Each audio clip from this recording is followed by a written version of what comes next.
자, 국민의힘이 영남권 일부 지역 단수 공천 결과를 발표했습니다. 여야가 공천 작업에 속도를 내면서 주요 격전지를 중심으로 대진표가 점차 윤곽을 드러내는 모습인데요. 네, 두 분과 이회 정치권 소식 짚어보겠습니다. 네. 최수영 시사평론가, 김성환 시사평론가, 어서 오세요. 두 분 오십시오. 안녕하세요. 예. 자, 앞서 저희가 뉴스로 보도해드린 대로 국민의힘 공천관리위원회가 오늘 오전에 총선 추가 단수 공천 4차였죠. 발표를 했습니다. 윤한홍, 박대출, 또 이만희, 윤창현 의원 등 현역 의원들이 공천을 확정 지었습니다. 12개 중에 11곳이 현역 의원이었고요. 하나가 원외 인사, 한 명이 원외 인사였는데 일단 여기에는 뭐 총선을 앞두고 민주당에서 당적 옮긴 이상윤 의원도 당연히 포함이 됐습니다.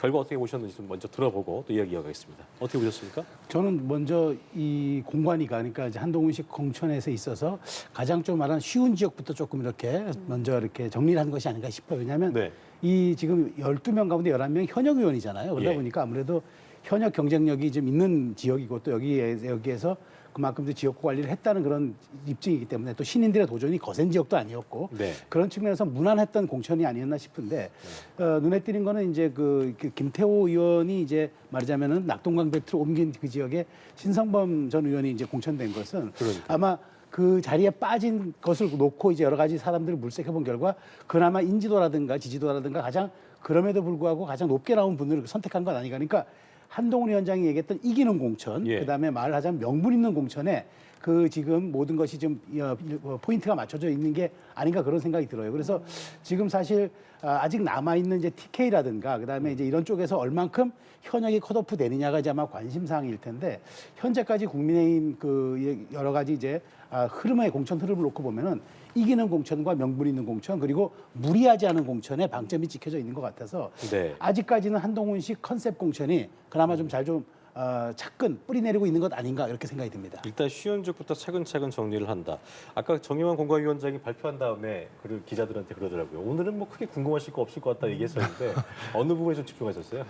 그래서 뭐 방금 전에도 말씀하셨던 것처럼 국민의힘은 일단 쉬운 문제 풀고 그 다음에 킬러 문항을 풀어야 되겠다 이렇게 네네. 생각하고 있는 것 같아요. 전략상으로 보면. 근데 오늘 단수 공천 발표한 거 보니까요. 경남 지역에 16개 지역구거든요. 전체 한 절반 정도를 발표했거든요. 네. 근데 8개 지역에 그 단수 공천을 발표를 했어요. 이건 굉장히 많은 거거든요. 한 네. 지역에 단수 공천을 이렇게 많이 준다고 하는 건 이건 한번 좀 지역구별로 좀 살펴봐야 될 필요가 있을 것 같아요. 그러니까 공관위가 자세한 내용을 밝히지 않아서 구체적인 어떤 그 단수 공천을 할 때 기준이 뭔지 이걸 좀 알 수가 없는 상황이기 때문에 뭐라고 말씀드리기는 좀 어렵지만 예. 발표한 지역 가운데 지금 이제 들어간 의원들 보면 주로 이제 당직을 맡았다거나 아니면은 친윤으로 분류되는 인사들 이런 인사가 좀 더 많아요. 제가 볼 때는. 근데 그런 지역 같은 경우가 그러니까 다른 경쟁자가 없기 때문에 또 경쟁에서 현격하게 우위에 서 있기 때문에 단수 공천을 발표한 거냐 아니면은 또 다른 뭔가 힘이 작용한 거냐 이거는 조금 더 지역구별로 살펴봐야지 알 수 있지 않을까 싶어요. 근데 예를 들면 민주당 같은 경우가 경기도에서 뭐 경기도는 너무 많기는 하지만 지난번에 거의 싹쓸이 하다시피 했으니까요. 그중에 한 절반 정도를 단수 공천했다 그러면 어떤 일이 벌어졌을까요? 아마 많은 말이 나올 수 있거든요. 근데 지금 오늘 공천이 발표됐기 때문에 이후 네. 상황은 좀 지켜보면 어떨까 싶습니다. 네. 근데 다만 이전까지 그 공천한 과정에서 보면 말씀하신 것처럼 크게 잡음 없이 공천하고 있는 것 같다. 특히 이제 용산에 입김이 작용할 가능성이 굉장히 높다고 얘기를 많이 하고 있는데 가급적이면 그런 모습들을 보이지 않으려고 예. 상당히 노력한 흔적이 보인다. 근데 이런 면에 있어서는 공천 전반의 과정에 있어서는 국민의힘이 현재까지는 굉장히 무난하게 공천을 하고 있다 이렇게 생각합니다. 예, 두 분 모두 의견이 무리 없는 공천, 현재까지는 잡음 없는 공천을 하고 있다. 장도영 사무총장이 어제 공천 하위 30%에 영남권 의원 가장 많을 거다 밝혔거든요. 그러면서 이제 텃밭인 영남권에서 이제 여기 현역 의원들 물갈이 폭이 가장 궁금해지는 곳입니다. 대구, 부산, 울산 지역 공천 면접이 오늘 예정돼 있는데 네. 이 부분 이쪽 지역 어떻게 예상하고 계세요? 그러니까 이게 뇌관이죠. 사실은 그렇죠. 이제 가장 이제 그렇잖아요. 이게 가장 중요하죠. 좀 전에 김성환 평론가 표현대로하면 이제 킬러 문항이 될 것 같아요. 그런데 지금 뭐 마찬가지로 민주당 입장에서는 사실 이제 수도권과 호남에서의 물갈이 폭이 어느 정도 될 것이냐 관심인 것처럼 국민의힘 입장에서는 대구 경북과 이제 부산 쪽에서 이제 그 과연 물갈이 폭이 어느 정도 될 것이냐 이게 관건이 되겠죠. 네. 실제로 상징적으로 개혁 공천을 보여줄 수 있다 그러면 여기밖에 없거든요. 수도권은 사실은 탈환해 오는 지역들이 거의 많기 때문에 네. 실제로 거기는 뭐 경쟁력이 있는 인사를 이제 뭐 사실 컨셉 공천에 맞게 꼽는 건데 여기는 이제 얼만큼 빼내느냐가 이제 관건인데 또 뺀 자리에 또 누가 들어가느냐가 관건일 수밖에 없어서 그렇죠. 저는 이제 이게 아마 오늘 면접이라면은 최근에 이제 공관위 속도를 보니까 면접한 다음 날에 바로 발표를 하더라고요. 그러니까 많이 숙고를 안 하는 것 같은데 다만 저는 이 부분은 네. 그래도 주초가 좀 되지 않을까 싶어요. 왜냐하면 바로 하기에는 내일은 아니고. 예, 부담이 있을 것 같아서 오늘 이제 면접을 본다 그러면 아마 다음 주초 월요일쯤 되지 않나 그런 싶은데 모르겠습니다. 또 일요일 날 전격적으로 발표할지. 근데 여기에서의 어쨌든 폭이 물갈이 폭이 결국은 현역 교체 지수로 아마 많이 갈 거다. 근데 사실 대구 같은 경우에는 대구 경북 같은 경우에 다선이 3명밖에 없어요. 윤재혁 원내대표, 그다음에 김상훈 의원, 그다음에 이제 한 분 정도 그 추경호 의원 정도가 재선이고 나머지는 전부 거의 초선들이 많아가지고 과연 그럴 경우에는 이제 초선을 얼마나 또 이제 그 빼느냐가 이 문제가 되는데 실제로 근데 대구 경북 쪽에 대통령실 출신 인사들이 여기 많이 지금 도전장을 내 가지고 그렇죠. 이게 어떻게 이제 맞물리느냐가 결국에는 이제 한동훈식 공천의 마지막 퍼즐 완성이 될 것이다라는 생각이 들어서 어쨌든 다음 주초 정도가 저는 국민의힘 내에서 가장 큰 고비가 될 것 같고 마지막으로 할 게 이제 그 수도권 아니겠습니까? 그렇다 보면은 가장 어려운 말하자면은 이제 공천의 시기가 이번 주말과 다음 주초로 예상된 건 아닌가. 그래서 아마 공관위원이 오늘 마지막 공천에 많은 귀추가 쏠리는 것도 네. 그런 측면이 아닌가 싶어요. 빼기와 더하기를 어떻게 해야 될지 많은 머리를 쓰고 있을 거고 킬러 문항입니다. 아까 말씀하신 것처럼 어떻게 좀 예상하십니까? 가장 어려운 문항은 푸는데 시간도 걸리겠죠. 풀어도 틀리는 경우가 더 많이 있을 거고요. 근데 그러니까 그것 때문에 지금 제일 뒤로 밀어놨잖아요. 부산은 18개 지역구, 그리고 대구는 12개, 그리고 울산은 6개 지역구가 걸려 있거든요. 그러면은 전체 국민의힘 의석으로 보면 21대 기준으로 따졌을 때 전체 의석이 한 3분의 1 정도로 결정하는 심사를 한다는 거예요. 굉장히 예민할 수밖에 없죠. 더군다나 지난번에 선거에서 경북이나 아니면 영남 지역에서 그 국민의힘이 굉장히 큰 승리를 거뒀거든요. 그러니까 상대적으로 민주당은 오히려 이전보다 의석을 뺏겼고 영남에선 뺏겼지만 수도권에서 오히려 더 만회를 하면서 의석을 확 늘리는 현상이 나타났거든요. 그러니까 국민의힘 현역 의원들이 굉장히 많다는 거예요. 근데 그런 의원들한테 이전처럼 한 60% 물갈이한다. 그러면 당연히 잡음이 나올 수밖에 없죠. 근데 그 잡음을 어떻게 지금 잠재울 것이냐. 그런 단수 공천을 가급적 아마 피하는 모습을 보일 가능성이 저는 높다고 보는데요. 네네. 지금까지 전략이 그렇잖아요. 네. 확실한 우위에 있거나 아니면 줘도 큰 무리가 없는 지역만 발표를 했잖아요. 그렇죠. 근데 이번에는 그렇게 하기에는 쉽지가 않단 말이에요. 한꺼번에 문제를 풀어야 되는 상황이라서 그러니까 현역 의원들 탈락하는 의원들이 많이 발생할 수밖에 없고 그러지 않아도 뭐 공관위 쪽에서 밝히는 내용이 그런 거잖아요. 지금 현역 의원 하위 30% 이하까지 지금 평가해서 네. 최대 20% 감산을 할 수밖에 없잖아요. 네. 그게 주로 영남권 지역에 몰려 있다고 얘기했거든요. 그러니까 제가 볼 때는 부산, 울산, 대구 지역에 몰려 있을 가능성이 굉장히 높습니다. 그쪽에. 그러면 현역 의원들 입장에서는 내가 왜 하위 평가자로 분류가 되느냐고 불만을 가질 가능성이 있다는 거죠. 그러면 지금 국민의힘은 그냥 단순히 면접까지 더한 것을 발표하는 것이 아니라 굉장히 열심히 물밑 작업을 하고 있을 것이다라고 생각해요. 일부 의원들 같은 경우에는 뭐 영남 지역이 아니라 다른 수도권의 지역으로 올라오는 경우도 있을 수도 있을 거고. 설득이 있어야 되는 거군요. 그렇죠. 그러니까 그걸 사전에 작업하지 않았을 경우에 발표를 하면 당장 그냥 반발이 튀어나올 수밖에 없는 상황이거든요. SNS도 그렇고 뭐 이렇게 예, 불만 나올 수 그동안에 공들인 게 한꺼번에 날아갈 수 있거든요. 네. 그런 면에서 굉장히 신중에 신중을 기하면서 지금 공천 작업을 하고 있을 거라고 생각합니다. 네. 오늘 오전에 발표된 여당 4차 단수 공천 결과 살펴봤고요. 어제는 수도권과 충청, 제주 총 22개 지역구에서 경선 지역으로 선정했습니다. 네. 이번에 발표된 경선 지역에서 눈에 띄는 점이 현역 의원과 이 대통령실 출신 인사들의 대진표거든요. 네. 저는 제가 이걸 보면서 야 이거 굉장히 대통령실 인사들 승리가 좀 어려울 수도 있겠구나라는 생각이 드는 게 기본적으로 이제 공관위가 제시한 기준이 그거잖아요. 험지로 분류되는 것은 이제 여론조사 80에 당원 투표 이제 20비잖아요. 근데 약간 양지로 분류되는 지역구는 이제 50대 50이란 말이에요. 네. 그러면은 이제 이렇게 생각이 되는 거죠. 그럼 이제 여기 이제 보면은 50대 50인 경우가 많아요. 자, 그러면은 여기에서 50대 50이면은 신인 그 대통령 출신 인사들이 신인인데 과연 여론조사 50은 뭐 큰 말하자면 표차가 없더라도 예. 이게 당원 모집에서는 지금 실질적으로 현역을 이기기가 쉽지가 않단 말이죠. 그렇죠. 왜냐하면 뭐 제 초재선만 하더라도 4년, 8년, 3전은 12년을 관리해 왔는데 예. 그러면 대부분 책임 당원들의 그 실제로 투표권을 행사하는 당원들의 그 말하자면은 소속이 그쪽이 가능성이 매우 높아서 신임 말하자면 신규력에 진입한 분들은 아무리 당원을 모아도 속도감이나 양에서 좀 뒤질 수밖에 없기 때문에 네.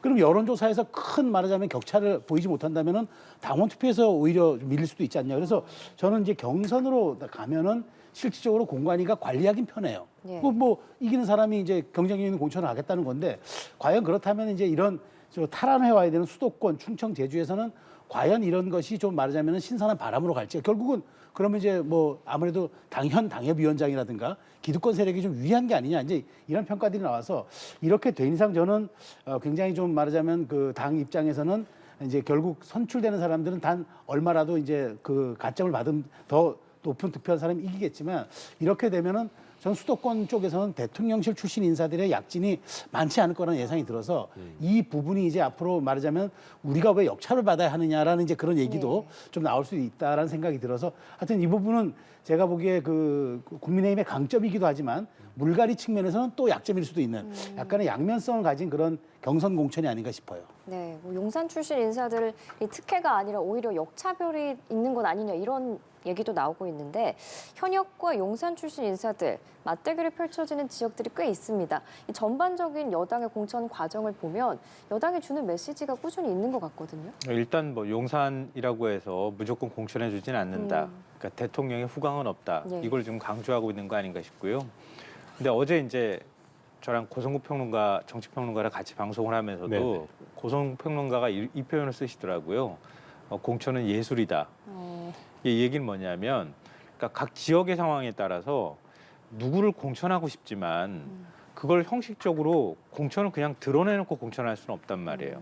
그러면 각 지역구별의 상황이 다르면 그 모든 자료는 지역구의 상황과 관련한 자료는 다 공간에서 갖고 있습니다. 예를 들면 경쟁력과 관련되거나 인지도와 관련되는 여론조사를 계속 돌린단 말이에요. 돌리면 이 후보도 돌리고 저 후보도 돌리고 다 돌렸다는 거예요. 그럼 이 후보가 들어갔을 경우에 우리가 어느 정도 경쟁력이 있는지를 다 알고 있는 겁니다.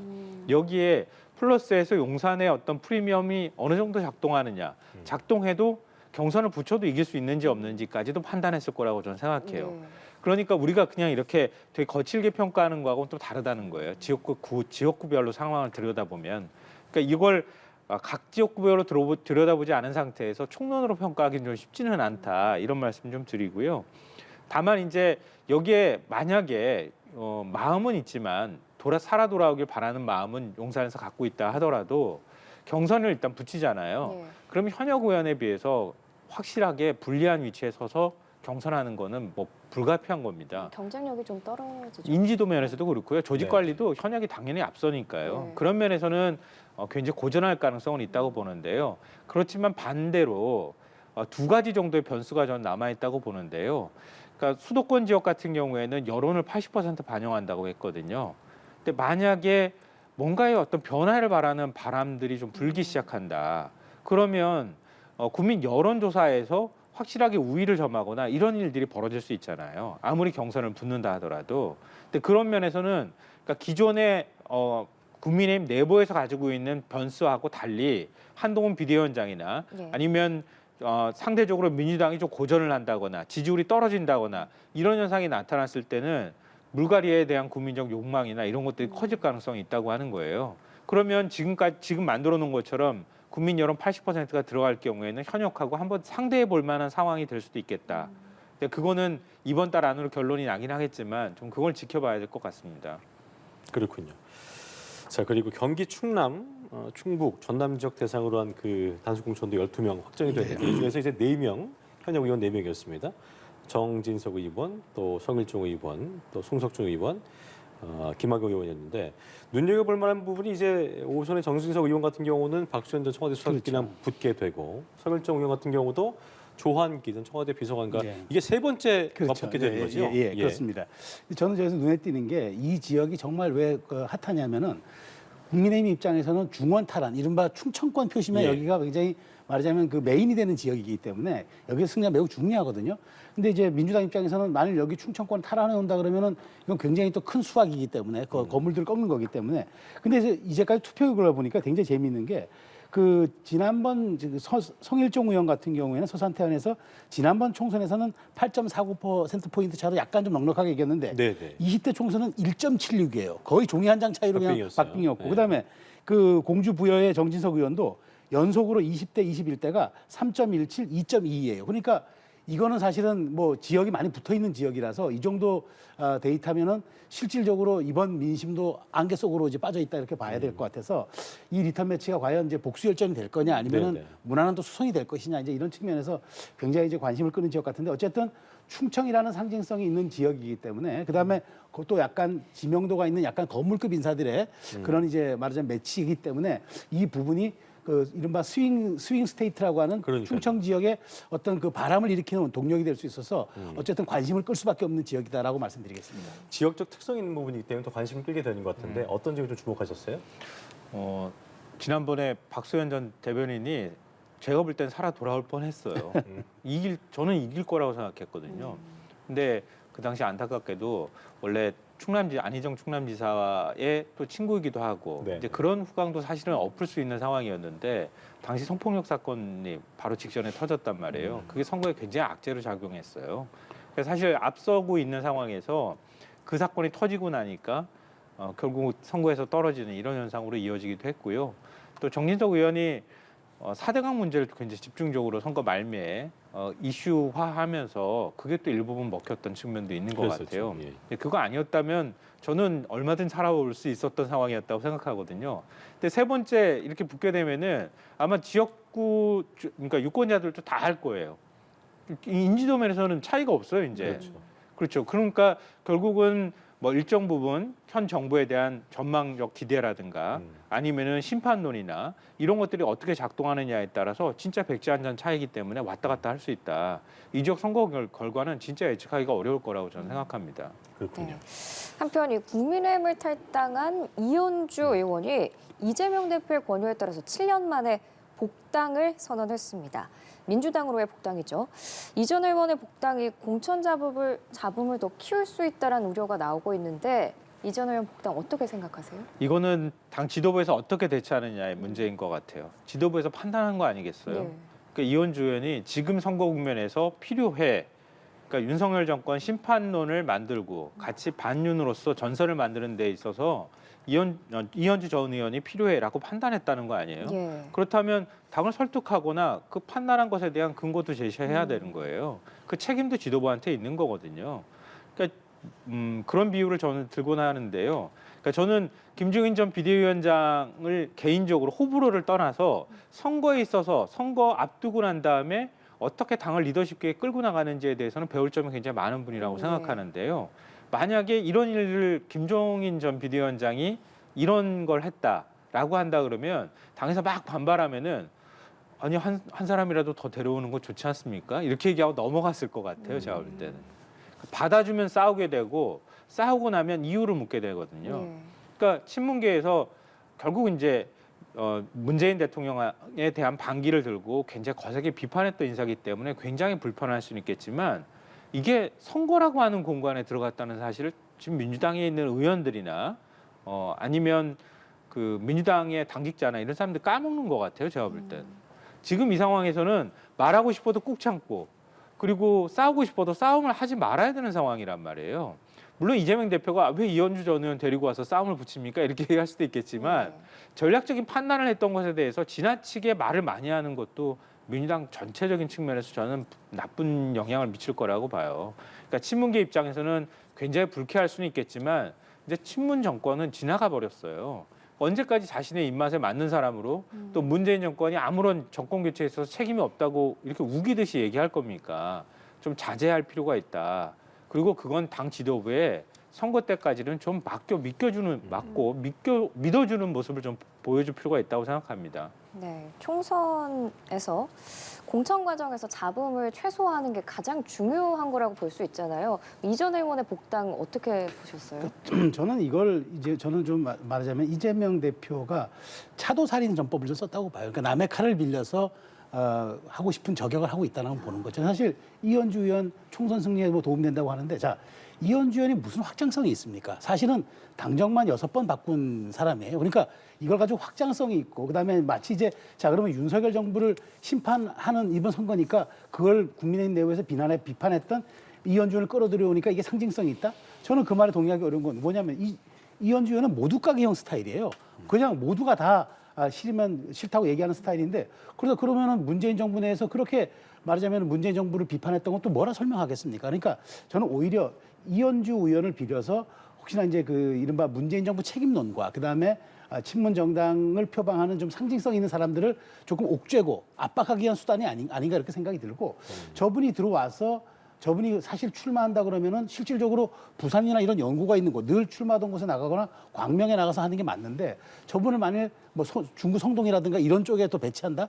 이러면 이제 당이 시끌시끌한 내홍을 넘어서 내전으로 가는 거예요. 그래서 그런 측면에서 이현주 의원에 대해서 조금 좀 말하자면 과도한 의미 부여를 한 게 아닌가 싶어서 뭐 김성환 평론가 표현한 대로 이건 당 지도부가 이슈 관리를 어떻게 하느냐가 관건일 것 같아요. 아니 근데 이거는 말씀 안 드릴 수 없는데요. 네. 이상민 의원은 그럼 어떻게 설명할 거예요? 이상민 의원 국민의힘 간 거는 어떻게 설명할 거예요? 이상민 의원도 당 여러 번 바꿨어요. 그렇죠. 그런데 그럼 마찬가지 아닙니까? 이상민 의원은 그럼에도 불구하고 뚜렷하게 민주당 내에서 개혁 성향의 목소리를 냈지만 이현주 의원은 말 그대로 그냥 모두 까기형 정치인이었어요. 근데 그렇다면은 이상민 의원처럼 자기 현재 지역구에 가든가 해야지 늘 출마하던 지역을 벗어나서 만일 수도권에 전략 배치한다 그러면 그게 내용의 불씨가 될 수 있다는 제가 말씀드린 그것도 거예요. 고민하고 있으리라고 생각해요. 예. 알겠습니다. 자, 어쨌든 민주당 잡음은 좀 나오는 모습인 것 같은 게 이명백 공경위원장은 뭐 밀실 공천 논란에 대해서 부인하면서 원칙에 따른 심사하고 있다 얘기하고 있습니다. 어쨌든 밀실 공천 논란이 계속 일고 있어서 이 부분은 어떻게 좀 진단을 하고 계세요? 또 우리는 보통 그렇게 그러니까 심리학이나 의학에서도 그런 얘기를 하는데요. 가장 마지막에 느끼는 고통이 가장 큰 고통으로 느낀다 그래요. 보통은. 이전에도 굉장히 큰 고통을 많이 느껴왔지만 마지막 고통이 제일 큰 고통이라고 하면 이전의 고통은 별거 아닌 것처럼 느껴지거든요. 그러니까 지금 마지막 고통을 민주당은 어떻게 줄 것인가, 지금 어떻게 주고 있는가를 생각해야 된다고 저는 생각해요. 근데 지금 민주당은 이전에는 뭐 윤석열 대통령과 관련돼 있는 문제, 뭐 명품백 문제, 김건희 여사 관련된 문제 얼마나 시끄러워요. 비대위원장 뭐 마음대로 바꾸고 당대표도 바꾸고 또 어느 순간 이렇게 지나고 나니까 얼마 안 지난 일인데 금방 또 까먹은 것 같은 느낌이 든단 말이에요. 이게 선거 앞두고 여론이 흘러가는 모습들이라는 거예요. 근데 국민의힘이 지금 공천하는 모습에서 큰 잡음 없이 공천하면서 그래 우리가 너무 과도하게 의심했었나? 우려했었나? 이런 생각이 어느 순간 슬며시 들기 시작하는 시점이에요. 근데 민주당은 그런 부분에 대한 정권 심판론이 상대적으로 높은 선거임에도 불구하고 그것을 관리를 못해서 마지막 고통이 제일 큰 고통처럼 지금 보여주고 있는 거 아닌가 싶어요. 그러니까 선거를 준비하는 데 있어서 또 전략도 제가 볼 때는 부재하고요. 공관위를 운영하는 데 있어서 당대표하고의 손발을 맞추는 작업도 부족하고 그럼 공관위원장이 키를 잡고 가겠다고 국민 참여 공천을 하겠다고 했으면 그러면 국민들한테 의견 받았을 거 아닙니까? 그럼 받았으면 그 의견 받은 걸 가지고 민주당은 이번에 이런 공천, 국민들이 만들어주신 공천 기준에 따라서 이렇게 공천할 겁니다라고 제시해야 될 거 아닙니까? 제시하고 난 다음에 그걸 기준으로 해서 그 기준에 맞지 않으면 탈락시키면 되는 거 아니에요. 근데 지금 공관위는 뭐 하고 있습니까? 공관위원장 말 몇 마디 가지고 오히려 시끄럽기만 하잖아요. 이런 일들이 반복되면 민주당이 아무리 그동안에 잘했다 하더라도 또 윤석열 정부가 아무리 못했다 하더라도 선거를 앞두고 난 다음에 정권 심판론 다 희석시키는데 오히려 민주당이 기여하는 역설적인 상황이 벌어질 수 있다. 뒤늦게 이재명 대표가 나서서 움직이고 있는데 그것도 또한 뭐 밀실이니 어쩌니 이런 얘기를 듣는단 말이에요. 그러니까 지금 뭔가 공천하는 과정에 있어서 민주당이 공천이 어려운 과정이면은 뭐 틀림이 없다고 생각하지만 그럼에도 불구하고 이런 것들로 불필요하게 논란을 만드는 것은 민주당한테 있어서 굉장히 선거의 악재가 될 것이다 이렇게 생각합니다. 모여야 되는 건데 네. 의견도 그렇고. 근데 어쨌든 당 안팎에서 뭐 이 대표를 두둔하는 의견도 있습니다만 그 김상지 후보 같은 경우에는 고민정 의원 단수 공천 확정되고 나서 지금 탕이 단식 네, 들어갔다고 그렇죠. 하는데 네. 그런 것처럼 지금 말씀하신 것처럼 김성환 평론가 말에 따르면 관리에 대한 어떤 전략 부재 이걸 짚어주셨는데 네. 어떻게 좀 바라보셨어요? 저는 관리에 대한 전략 부재뿐만 아니라 한 가지 더 얻는다면은 이재명 대표의 좀 조급증이 조금 그 과도하다 이렇게 생각이 돼요. 그러니까 어떤 게 있냐면 사실 뭐 어떤 역대 공천이든 당 대표 지도부의 의중이 반영되지 않는 공천은 없어요. 그런 공천이 있다 그러면은 공관위원장이 당 대표하면 됩니다. 근데 우리가 공관위를 두는 이유는 공관위가 그런 전략적 역할을 해달라는 주문이거든요. 자. 어떤 공천이 정말 진공 상태에서 무균 상태에서 아무도 영향력을 끼치지 않는 상태에서 이루어지는 정당 공천이 어디 있습니까? 예. 그건 지도부의 의중이 반영되기 때문에 컨셉 공천이라고 전략 공천이라 하는데 실제로 여기 이제 단수 공천한다든가 전략 지역 돌린다든가 하는 게 당원 당규상 전략 공관위원회가 따로 있어요. 근데 여기를 패싱하고 이제 이 대표의 영향력이 발휘되는 것처럼 지금 비춰지고 있다는 게 문제고 그 다음에 이 대표가 얘기했던 것들이 실질적으로 또 공적 라인에서 했다기보다는 뭐 측근들을 모여서 했다. 뭐 당직도 없는 뭐 정성호 의원도 참여했다. 이런 얘기들이 끊임없이 불거져 나오니까 지금 말씀하신 것처럼 상황 관리가 안 되고 있다는 비난을 받는 거예요. 근데 이 상황 관리가 단순히 상황 관리가 문제가 아니라 결국 이게 나중에 공천에 대한 잡음과 그다음에 공천 성과로 비춰지는 문제이기 때문에 이 과정에서 이재명 대표가 어떻게 했느냐는 매우 중요한 평가를 받을 수밖에 없는 그런 처지거든요. 그런 측면에서 저는 임혁백 공관위원장의 약간 그 말하자면은 이 리스크 관리 능력도 조금 좀 떨어지는 것 같지만 이 말하자면은 저 지역구 의원에 대해서 이재명 대표가 조금 말하자면은 선을 넘는 그런 좀 말하자면 자기 영향력을 행사하고자 하는 데서 조금 비롯된 그런 부분이 있어서 이 속도 조절을 얼마큼 잘해내느냐 관건일 것 같아요. 네. 이 말씀 하나만 좀 네. 드릴게요. 그러니까 민주당을 좀 비판했지만 그러니까 아직 시간은 남아 있잖아요. 뭐 공천이라는 과정 그리고 최종적으로 3월 들어가기 전까지만 해도 당내 후보를 만들면 되거든요. 그러니까 이 남은 시간이 민주당한테 매우 중요하다 이런 말씀 드리고요. 그리고 공관위에서 그걸 제대로 관리하지 공천 관리를 제대로 못하면서 결국은 이재명 대표가 나서는 상황이 됐다. 그러면 이제부터는 이재명 대표가 확실하게 키를 짚고 갈 수밖에 없어요. 시간이 그렇게 많지 않아요. 그러니까 언제까지 막 좌고우면하면서 할 수 있는 시간이 주어지지는 않거든요. 그럼 이재명 대표가 뭐 여러 사법 리스크다 뭐다 굉장히 이제 국민의힘에서 많이 시비 삼고는 있지만 이제 이 대표는 과거 자신이 해왔던 모습대로 뭐 사이다라고 흔히 통칭되는 그러니까 정치 개혁이든 혁신이든 어떤 길로 민주당이 가야 될지 기준을 제시하면서 앞으로 치고 나가야 줄 필요가 있다. 좀 더 선명하게 움직여줘야 한다. 그렇게 하지 않으면 아까 제가 말씀드렸던 것처럼 남아있지 않은 시간에 마지막 고통을 더 많이 줘서 선거를 망칠 가능성이 굉장히 높아진다라고 생각합니다. 네, 이재명 대표가 확실히 키를 잡고 가줘야 한다라고 말씀을 해주셨는데 이 지난 연휴에 전당대회 돈봉투 수수 의혹에 연루된 의원들에게 전화를 건 사실이 알려졌습니다. 이 대표가. 이게 한병도 민주당 전략기획위원장도 돈봉투 수수 사실이 확인되면 당연히 컷오프라고 언급을 했는데 이게 뭐 공천에 어떤 영향을 미치게 될까요? 그래서 제가 여러 차례 앞에서 말씀드렸잖아요. 도덕성 문제와 관련해서 이재명 대표를 자꾸 공격하고 정치적으로 공격하고 뭐 사법적으로 지금 뭐 재판을 받고 있는 과정이긴 하지만 거기에 얽매이면 민주당은 아무런 공천 하나도 할 수 없어요. 제가 볼 때는. 네. 그거에 얽매이면 안 된다는 거예요. 제가 볼 때는 윤석열 정부를 심판해야 되겠다고 생각하는 다수의 국민 그리고 민주당 지지자들은 이재명 대표가 거기에 발목 잡혀서 아무것도 일을 안 하는 것처럼 비춰지느니 이 대표가 확실하게 일을 하기를 바라는 거예요. 하기를 바라는 마음에는 투명하지만 대신에 분명한 기준을 제시해 주길 바라는 거예요. 그러니까 지금 한동훈 비대위원장이 8.19 운동권 청산 얘기를 하고 있잖아요. 그러면서 얘기 꺼내는 게 계속 도덕적인 문제를 가지고 공격을 하고 있단 말이에요. 그런데 여기에 더 민주당이 기여하는 방식으로 공천을 하면 공천이 성공하겠습니까? 실패하겠습니까? 그거는 아프더라도 잘라내줘야 되는 상황인 거예요. 그걸 받아들이지 않는다고 일부 잡음이 나온다고 해서 그걸 두려워해서 안 하면 전체 공천이 망가진다는 거죠. 그러니까 지금 말씀하셨던 그런 의원들 뭐 이르면 그 선상에 돈봉투를 받았다고 하는 선상에 올라오는 의원들도 반발할 가능성이 좀 충분히 있다고 보지만 다만 지금에 있어서 희생을 어떻게 요구할 건지 이런 부분들 좀 분명히 할 필요가 있고 최대한 하여튼 당사자들을 설득하는 과정도 있어야겠지만 안 되면 어쩔 수 없이 당 차원의 결단이 필요할 과감해야 때다. 된다. 다른 사안들도 전 마찬가지라고 생각해요. 알겠습니다. 자, 삼지대 얘기를 좀 해보죠. 어쨌든 손을 잡았는데 좀 삐걱대는 모습인 것 같습니다. 개혁신당이 유호정 전 의원도 그렇고 배복주 전 부대표 저희가 앞에서도 보도해드렸습니다만 합류를 놓고 갈등 겪는 모습인데 어제는 당 예정됐던 당회의 소집 취소했고 또 오늘 오전에는 이준석 대표가 뭐 기자회견 간다고 했더니 이것도 취소가 됐고요. 1시간 전에.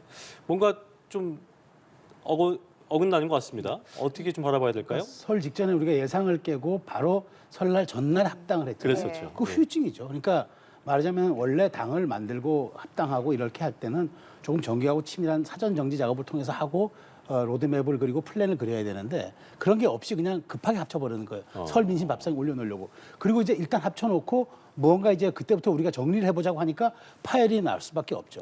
여기서 가장 중요한 건 그겁니다.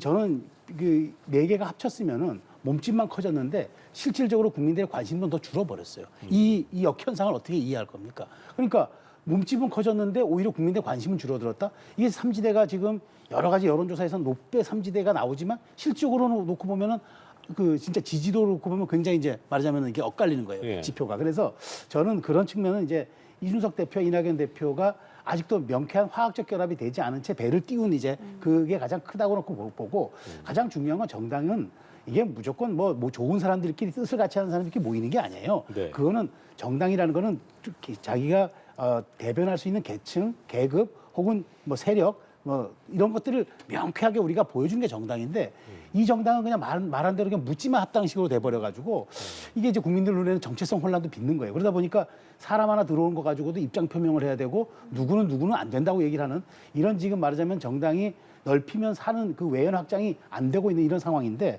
저는 지금 여기서 가장 중요한 거는 이준석 대표가 얼마큼 이제 말하자면 자기의 주도권을 조금 내려놓을 수 있느냐. 그다음에 이낙연 대표는 본인이 갖고 있는 어떤 그 생각, 정치적인 생각들을 조금 더 내려놓을 수 있는가. 뭐 이런 측면에서 좀 조율을 해야지. 그러지 않으면 이거 굉장히 전 가기 어려울 거라고 봐요. 그러니까 그 지금 얘기하셨지만 9일에 그렇게 갑자기 설 전에 네. 봉합을 한 것도 그 이후에 이제 뭐 당원들도 그렇고 왜 얘기도 없다고 얘기했냐 그것 때문에 이준석 대표가 이제 그거 해명한 것도 좀 골아팠던 것 같기도 하고 김종인 전 위원장도 그 얘기했거든요. 둘이 이준석 전 대표와 지금 뭐 이낙연 대표가 맞지 않는다, 생리적으로 맞지 않는다는 얘기에 대해서 어쨌든 개혁신당 입장에서는 이게 뭐 흡수된 것처럼 된 것 같아서 합한 것 같다고 얘기를 하기도 했는데 어떻게 보셨어요? 이 상황 어떻게 봐야 될까요, 삼지대는요? 그러니까 저도 합치는 게 맞지 않다고 뭐 누차 얘기를 했었어요. 그러니까 지향점도 다르고 성격도 다른 두 정당이 합쳐가지고 무슨 시너지가 있을까 이런 얘기들을 많이 했는데요. 그건 이미 지나간 얘기니까 합치는 과정에서 너무 배가 고팠던 거예요. 배가 고파서 허겁지겁 사실은 먹었단 말이에요. 지금 이제 체한 것 같다는 생각을 하게 되는데요. 그러니까 결국은 선거는 현실이란 말이에요. 선거 자금도 필요하고 하기 때문에 정당 보조금도 받아야 돼서 양경숙 의원 영입하고 사실 민주당에서 버린 카드라고도 볼 수 있거든요. 또 본인 스스로가 도덕성 문제에 대해서 당 조치를 수긍하지 않아서 사실은 의원직을 유지한 인사란 말이에요. 그 인사도 지금 받아들였단 말이에요. 6억짜리 영입이다 이런 얘기를 지금 듣고 있는 상황인 거예요. 그리고 통합하는 과정에 있어서 이준석 대표는 굉장히 마뜩치 않은 반응을 보였는데 사실 억지로 현실적인 문제를 얘기하면서 설득해서 자리에 강제로 앉혀놓은 거란 말이에요. 그때 이준석 대표가 얻어갈 수 있는 것은 개혁신당은 유지됐어. 그러면 다른 세력이 우리한테 흡수된 거야 라고 하는 명분을 지는 것 하나하고 당색이나 당이 유지되는 데 있어서도 결국은 민주당 탈당파들을 우리가 흡수한 형식을 우리가 취하는 거라는 명분을 갖고 당원들을 설득할 줄 알았던 거죠. 근데 당원들이 설득이 안 당하고 있는 거예요. 지금 그렇죠. 설득 안 당해서 반발하면서 탈당을 한다거나 이런 일들이 벌어졌는데다가 이준석 대표는 모르는 사이인데 뭐 유호정 의원 문제는 아예 잠복돼 있었던 상황이었고 근데 배복주 전 대표가 갑자기 들어오면서 더군다나 전장년 박경석 대표의 부인이기도 하단 말이에요. 근데 이준석 대표하고 무슨 관계인지는 굳이 제가 말씀 안 드려도 다 아실 거예요. 근데 이런 인사가 들어오는데 나는 몰랐는데 우리 당에 들어왔다고 하네요. 이렇게 하니까 거기서 확 지금 터져 나온 거 아닌가 싶어요. 그러니까 당 지지자들을 설득을 할 수가 없는 상황으로 자꾸 몰려가는 거 아닌가 싶거든요. 근데 더 최악은 뭐냐면요. 당이 다시 쪼개지는 거예요. 그렇지 여기서 또 않겠습니까? 쪼개질까요? 쪼개질 수 있을까요? 그러니까 그걸 당이 쪼개지면 다 죽는다는 걸 알기 때문에 오늘 기자회견도 예정했다가 더 사안을 키우면 안 되겠다고 판단해서 취소한 거 아닐까요? 그러니까 이 상황에서 최대한 아마 봉합하려고 노력할 겁니다. 그리고 지금 도저히 못 받아들이겠다고 하는 인사나 또 입당을 하면서 내가 다시 비례하겠다고 대놓고 얘기하는 이런 인사들을 이준석 대표가 계속 당직을 주겠다고 얘기하기는 어려울 거란 말이에요. 그 어느 선에서 입당을 안 하던가 아니면은 입당을 하더라도 결국은 우리 당에서 역할을 하지 못할 거라는 확실한 선을 긋거나 그러지 않고서는 합의가 좀 쉽지 않을 거라고 봅니다. 네, 개혁신당 얘기까지 짚어봤고 끝으로 어제 있었던 일입니다. 이 카이스트하기 수여식에서 윤 대통령이 이제 축사를 하는 도중에 고성을 지른 한 졸업생이 강제 퇴장하는 일이 있었는데 이게 당사자가 졸업생 자격으로 참석한 녹색정의당 대변인으로 확인이 됐어요. 이 과잉 경호 논란도 일고 있는데 이 사안 어제 영상 보셨죠? 네, 봤습니다. 지난번에도 비슷한 일이 있었잖아요. 지난번에 현역 의원이기도 했고요. 국회에서 있었죠. 네. 근데 현역 의원에 대해서는 또 뭐 정치적 무게감이 있고 정치적 공격을 당해도 원래 공격을 하기도 하고 당하던 입장이니까 그렇다고 하더라도 학생이잖아요. 학생한테까지 이렇게 해야 되는가 이런 생각이 있고요. 거꾸로 좀 생각해 봤으면 좋겠어요. 그러니까 지난번에 글이 있고 난 다음에 대통령이 경호실장에 대해서 아무런 사인을 주지 않았던 것 같아요. 만약에 이런 일이 있으면 이렇게 처리하지 말고 좀 더 부드럽게 처리할 방법은 없을까? 그럼 또 이런 일이 있더라면 나한테 얘기를 한다거나 내가 그러면 이렇게 대처를 할 테니까 이렇게 대처를 했으면 좋겠어. 이 정도 사인 주고받으면 안 되나요? 만약에 저렇게 항의하는 학생이 있으면은 뭐 오바마 대통령처럼 해달라는 것까지는 안 가더라도 좀 학생을 강제로 입틀어 막아가지고 덜렁 들어서 바깥에다가 내던지듯이 이렇게 하는 게 맞습니까? 그게 일국의 대통령이 이렇게 그 국민들을 상대해도 되는 겁니까? 만약에 이 학생의 얘기를 들어주려고 윤 대통령이 무슨 얘기입니까? 한마디 했더라면 네. 아마 저는 훨씬 더 큰 박수 받고 윤 대통령 지지율도 저는 올라갔을 거라고 봐요. 근데 왜 이걸 선택을 못 합니까? 이거는 그만큼 오만해지거나 그만큼 다른 사람의 얘기에 대해서 나와 다른 사람의 목소리를 굉장히 귀찮아하거나 싫어한다는 얘기밖에 안 되는 거예요. 이게 과연 맞는 건지 모르겠어요, 저는. 네, 학생한테까지 이렇게 했어야 했나 이런 입장이신데 어떻게 보셨어요? 그 학생이 누굽니까? 현직 야당 당직자 아닙니까? 녹색정의당 대변인 아닙니까? 지난번에 진보당 의원 아닙니까? 어떤 행사라면 그 행사의 성격에 맞는 상황에서 자신의 의사표현을 해줘야 되는데 저렇게 돌발적으로 하면 경호들이 그러면 반응 안 하면 경호에 그건 직무유기고 책임이죠. 그렇기 때문에 저는 당연히 했던 일을 하는 걸로 보고 다만 야권이 이러면 안 됩니다. 왜냐하면 총선을 앞두고 마치 대통령의 그런 불통이라든가 권위라든가 과잉이라든가 이런 모습을 유도해내기 위해서 이런 식으로 촉발된 모습을 유발하고 그다음에 여기에 대한 과잉 대응을 유발해가지고 이것이 마치 국민들에게 비춰지는 대통령의 원래 모습이라는 식으로 이렇게 하면 안 되고 우리가 행사 취지에 맞는 자신의 의사표현을 해야 되고 충분히 저렇게 R&D 예산 같은 경우는 다른 경로로 대통령 쪽이나 학교 쪽을 통해서 얘기할 수도 있었는데 왜 저렇게 공개된 행사에서 대통령이 연설하는 도중에 꺼내야 합니까? 다분히 의도된 행위고 저거는 오히려 그 야권이 대통령을 말하자면은 어떤 의도를 가지고 폄훼하려는 행위로 비칠 수밖에 없고 전 정치적 중립에도 조금 저는 말하자면 학교가 좀 부담을 가질 수밖에 없는 상황이라고 생각합니다. 앞서 알겠습니다. 저한테 발언권을 주셨을 때 그렇게 얘기할 것 같다고 얘기를 제가 하려고 그랬었어요. 사실은 이번에도 녹색정의당 얘기 꺼내면서 지난번에 진보당 얘기 꺼내면서 그 사람의 의도나 불순함이나 이런 것들을 강조했던 것처럼 대응하면 안 된다. 이런 말씀을 제가 미리 드리려고 했었는데요. 일부러 그 얘기 꺼내면 안 될 것 같아서 제가 말씀 안 드렸는데 윤석열 대통령을 지지하는 지지자들도 있어요. 그 지지자들과 생각 다른 사람도 있잖아요. 윤 대통령을 지지하는 분들은 윤 대통령이 뭘 하더라도 감싸주려고 할 거예요. 근데 대한민국에는요, 윤 대통령만 지지하는 사람만 있는 건 아니에요. 윤 대통령을 지지하지 않는 사람도 있고요. 민주당을 지지하지 않지만 녹색정의당 지지하는 사람도 있고요. 진보당 지지하는 사람도 있고 태극기 부대도 있고 많습니다. 그럼 그 사람들을 다 이런 식으로 공격할 거예요? 아니 TPO라는 게 어떤 행동을 있잖아요. 하더라도? 상황과 그다음에 그 행사의 취지에 맞는 행동을 해야 되는데 야당 당직자가 차라리 다른 경로를 통해서 국회 그러니까 말하자면 정치 라인을 통해서 이런 의사를 표명해야지 왜 대통령이 연설하는데 그럼 경호가 그다음 팔짱 끼고 가만히 있을 건가요? 아니라는 거 알면서도 아이, 도발을 한 거잖아요. 하지 그러니까 말라는 의미는 아니잖아요. 그런 측면에서 저는 하지 이거는 말라는 의미가 아니라 제대로 대처하면 훨씬 더 좋을 텐데 왜 저런 식으로밖에 대처를 못 하냐고 얘기를 하는 거잖아요. 대통령 연설 중에 갑자기 저렇게 돌발 현상이 일어나면 경호가 저렇게 대응할 수밖에 없어요. 뭐 저도 그런 저도 청와대 근무해 보지만 저는 현장에서는 통제 영역 바뀝니다. 그런 측면을 감안해 주셔야 돼요. 알겠습니다. 두 분의 의견까지 정치권 이슈 최수영, 김성환 평론가와 함께 짚어봤습니다. 두 분 오늘 말씀 고맙습니다. 고맙습니다.